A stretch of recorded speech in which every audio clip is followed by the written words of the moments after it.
Hello students, आज हम discuss करेंगे बायट-सैवर्ट लॉ की थर्ड एप्लीकेशन जो है मैग्नेटिक फील्ड निकालना है आपको एक स्ट्रेट वायर की वजह से जिसमें से करंट फ्लो हो रहा है। तो सबसे पहले हम कंसीडर कर लेते हैं एक वायर। हमने एक वायर कंसीडर की, एक्स वाई उसको नेम दिया, करंट की डायरेक्शन जो है वो इसमें दिखाई आई। इस वायर की वजह से किसी पॉइंट पर हमें मैग्नेटिक फील्ड निकाल के दिखानी है। तो पहले हम लिख लेते हैं साथ साथ कंस्ट्रक्शन का पार्ट कि consider conductor X Y, consider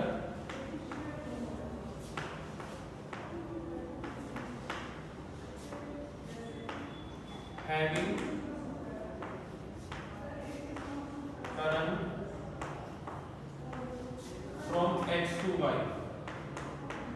एक कंडक्टर हमने कंसीडर कर लिया जिसमें करंट आई है और वो x से y तक फ्लो कर रहा है। फिर आपने एक पॉइंट कंसीडर करना है। एक पॉइंट हम मान लेते हैं यहाँ पर है पॉइंट P, जिसका परपेंडिकुलर डिस्टेंस जो है ये परपेंडिकुलर डिस्टेंस है। ये डिस्टेंस हमने मान लिया a है जो वायर से है। तो साथ साथ लिख लीजिए P is a point at perpendicular distance a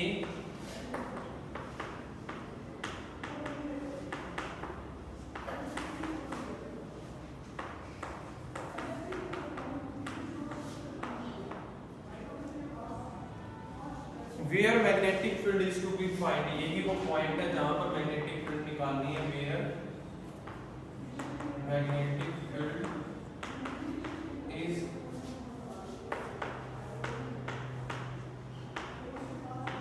to be find। आपको P पर जो है वो मैग्नेटिक फील्ड निकालनी है। अब देखिए ये पॉइंट जो है y और ये पॉइंट जो है x, इनसे भी हम डिस्टेंस मेजर कर लेते हैं P का।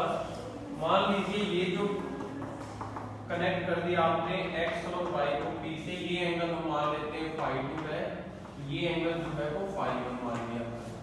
कई बुक्स में आपको एक डिफरेंस देखने को मिलेगा, मैं आपको बता देता हूँ। जितनी भी रेफरेंसेस बुक्स हमारे पास आती हैं, कुछ में इस नीचे वाले एंगल को जो है वो माइनस का लिया गया है, ऊपर वाले को प्लस का लिया गया है। कोई डिफरेंस नहीं है। अगर आप इस पॉइंट को एक ओरिजिन मान के चलते हो तो जो नीचे वाली एक्सिस आ गई है फिर वो नेगेटिव में आ जाती है, तो आप इसको एंगल नेगेटिव ले लेते हो। डिफरेंस क्या आएगा? अगर आपने यहाँ पर नेगेटिव लिया है तो जो फाइनल रिजल्ट है आपका उसमें एक माइनस का साइन आ जाएगा। अगर आपने पॉजिटिव लिया तो दोनों में पॉजिटिव का साइन आ जाएगा। लेकिन दोनों ही सही है। एग्जामिनर सिर्फ ये चेक करेगा कि आपने अगर यहाँ माइनस लिया है तो फिर रिजल्ट में माइनस होना चाहिए, और अगर आपने दोनों प्लस के लिए तो फिर रिजल्ट में प्लस होना चाहिए। ये चीज चेक होगी, अदरवाइज वो दोनों अपनी जगह सही है। अब देखिए अकॉर्डिंग टू बायट-सैवर्ट लॉ क्या करते हैं, हम एक छोटा सा करंट एलिमेंट कंसीडर करते हैं, उसकी वजह से स्मॉल मैग्नेटिक फील्ड निकालते हैं और फिर उसका टोटल करते हैं। तो एक करंट एलिमेंट मैं पॉइंट O पे मान लेता हूँ। ये कोई पॉइंट O है यहाँ पर, ये मैंने करंट एलिमेंट मान लिया IDL जिसे आप लिखते हो। इस करंट एलिमेंट से भी हमें P का डिस्टेंस निकालना है। P जो है करंट एलिमेंट से मान लेते हैं R पे है, पोजीशन वेक्टर R है P का करंट एलिमेंट से जो डिस्टेंस है, और एंगल जो ये बना रहा है P पे उसको हमने अल्फा मान लिया। देखते रहिए एक एक चीज, वरना फिर ये पूरा डायग्राम बनने के बाद समझ नहीं आएगा। X और Y के एंगल्स थे φ1 φ2, करंट एलिमेंट से P का डिस्टेंस है R और एंगल बन रहा है आपका अल्फा। ये जो पॉइंट है O, इस पॉइंट को C मान लेते हैं, और ये जो डिस्टेंस है इसको हम मान लेते हैं L।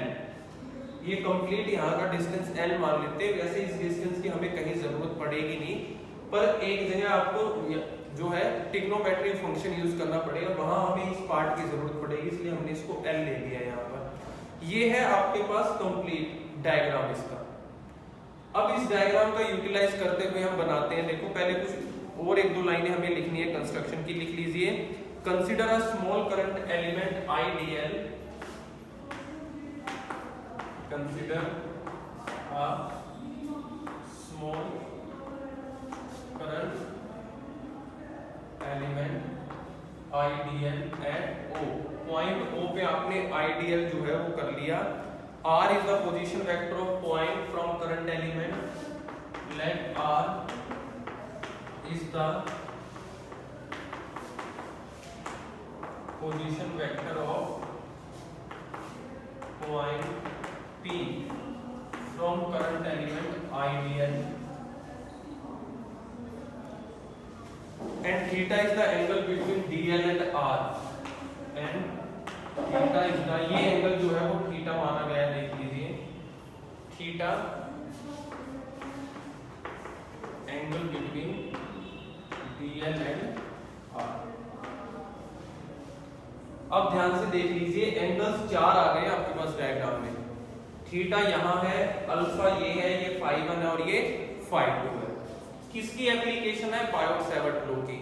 तो फिर काम भी हम बायोट-सैवर्ट लॉ की एप्लीकेशन के थ्रू ही स्टार्ट करेंगे। तो आप लिखिए अकॉर्डिंग टू बायोट-सैवर्ट लॉ, जो फॉर्मूला आपने किया है कि स्मॉल करंट एलिमेंट की वजह से स्मॉल मैग्नेटिक फील्ड जो पैदा होगी वो होगी dB = μ0 अपॉन में 4 पाई I dl sin theta upon में r स्क्वायर। ये फॉर्मूला हमने किया है किसका? मैग्नेटिक फील्ड का। सिंपल एप्लीकेशन है, कंफ्यूज नहीं होना, माइंड में गोल रखना है। गोल क्या है कि आपको इस फॉर्मूले के अंदर वैल्यूज पुट करनी है। किस किस की? 3 चीजों की वैल्यू आपको निकाल के पुट करनी है, क्वेश्चन अपने आप पूरा हो जाएगा। एक आपको साइन थीटा की वैल्यू पुट करनी है, एक आपको dl की वैल्यू पुट करनी है, और एक आपको r की वैल्यू पुट करनी है, यानी कि उसका स्क्वायर करके पुट करना है। तो आपका फोकस 3 चीजों पे रहेगा कि आप साइन थीटा की वैल्यू निकालो, dl की वैल्यू निकालो, r स्क्वायर की वैल्यू निकालो और इस क्वेश्चन में पुट करो और आंसर आ जाएगा। तो पहला हमारा जो टारगेट है वो है हम साइन थीटा की वैल्यू निकालने जा रहे हैं। तो ध्यान से देखिए, in triangle POC there are 3 angles. ये 90 तो ये भी क्या हो गया 90, एक एंगल थीटा, एक एंगल अल्फा। तो हम ये लिख सकते हैं फिर कि इन triangle POC theta plus alpha = 90। ये 90 है और एक ट्रायंगल के 3 एंगल्स का सम 180 होता है, जिसमें से एक तो 90 चला गया, तो बाकी जो बचे थीटा और अल्फा उनका कितना होना चाहिए? 90 होना चाहिए। तो अब यहां पर देखिए अल्फा को उस तरफ ले जाओ, theta = 90 minus alpha.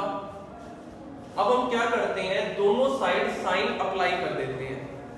Apply sine on both side, दोनों तरफ आपने साइन रख दिया। तो यहां हो गया साइन थीटा, यहां हो गया sine 90 minus alpha. Sine 90 minus alpha हो जाएगा कोस अल्फा। तो आपने पहले की वैल्यू निकाल ली, साइन थीटा की जगह आप क्या लिखोगे? कोस अल्फा लिखोगे। ये है इक्वेशन नंबर 2, जहां पर आपने वैल्यू निकाल चुके हो कि साइन थीटा की जगह तो आपने कोस अल्फा रखना है यहाँ पर। अब देखिए, अब दूसरी चीज है हमारे पास r।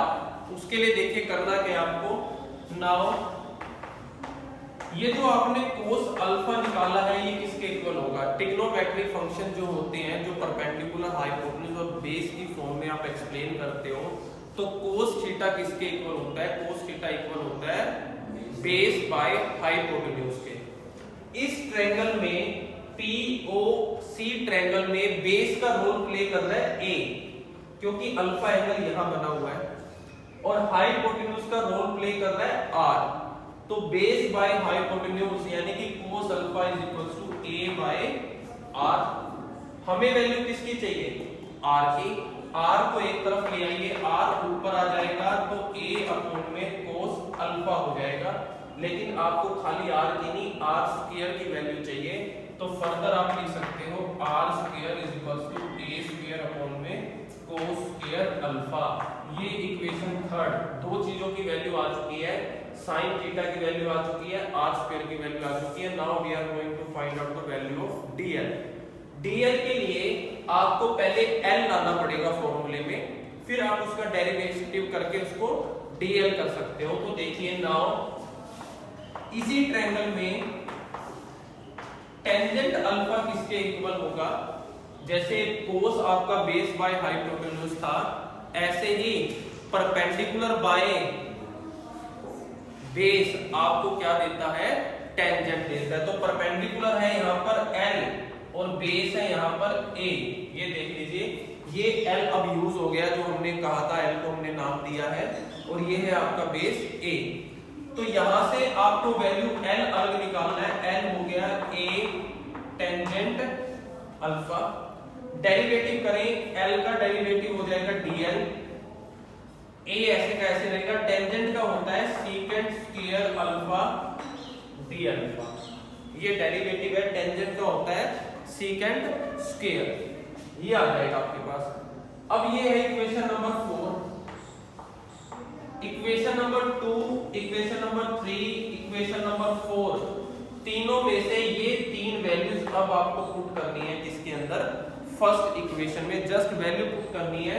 वैसे तो जब आप बुक्स में देखोगे तो तीनों की वैल्यूज आपको डायरेक्ट पुट करके ही रिजल्ट दिखाया गया है, लेकिन यहाँ आपको कंफ्यूजन ना हो, हम वैल्यू पुट करके देख लेते हैं साथ साथ। देखिए ध्यान से, dB is equals to mu naught I upon में 4 पाई, dl की वैल्यू रखनी है पहले, dl की वैल्यू है A secant square alpha d alpha, sign theta की जगह रखना है आपने कोस अल्फा, r स्क्वायर की वैल्यू है आपके पास a स्क्वायर नीचे आएगा और कोस स्क्वायर अल्फा ऊपर जाएगा।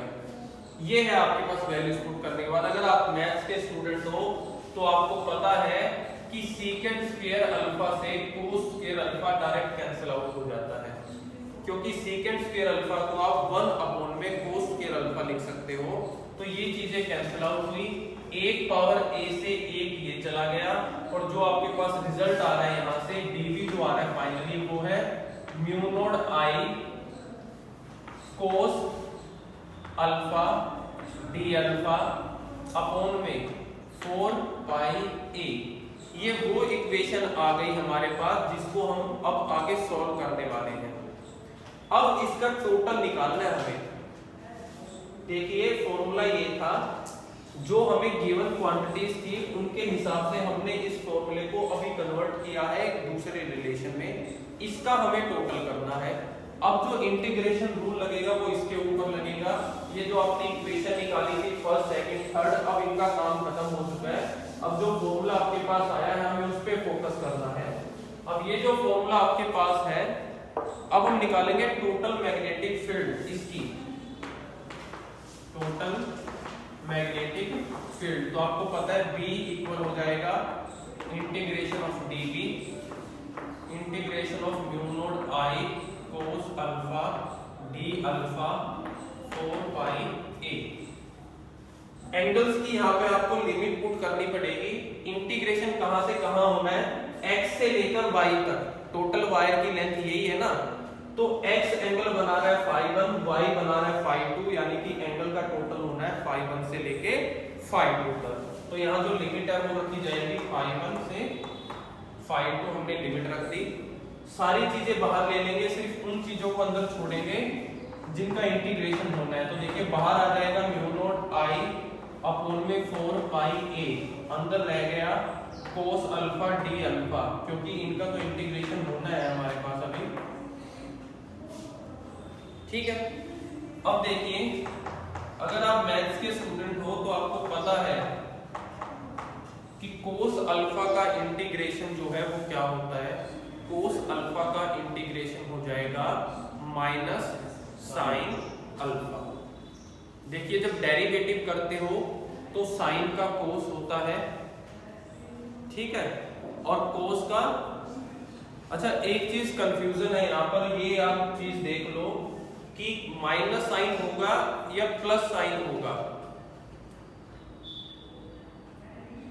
माइनस साइन होगा या प्लस साइन होगा, कि जो कोस अल्फा है इसका इंटीग्रेशन साइन है वो माइनस का आएगा या प्लस का आएगा, माइनस का आएगा। ये चीज श्योर है, माइंड में क्लियर रखनी है। अब देख लीजिए ध्यान से, हमने रख दिया minus sine alpha, d alpha तो खत्म हो गया अब यहाँ से, upper limit phi 2, lower limit phi 1। अब देखिए म्यू नॉट आई अपॉन में 4 pi a, upper limit put करोगे minus sine phi 2, minus sine पहले से था, माइनस लोअर लिमिट का आ गया, ये हो गया प्लस, ये हो गया साइन फाई 1। ये आपके पास आया म्यू नॉट आई अपॉन में 4 पाई ए, प्लस वाले को पहले लिख लो sine phi 1 minus sine phi 2, और इस तरफ आ गया आपके पास बी।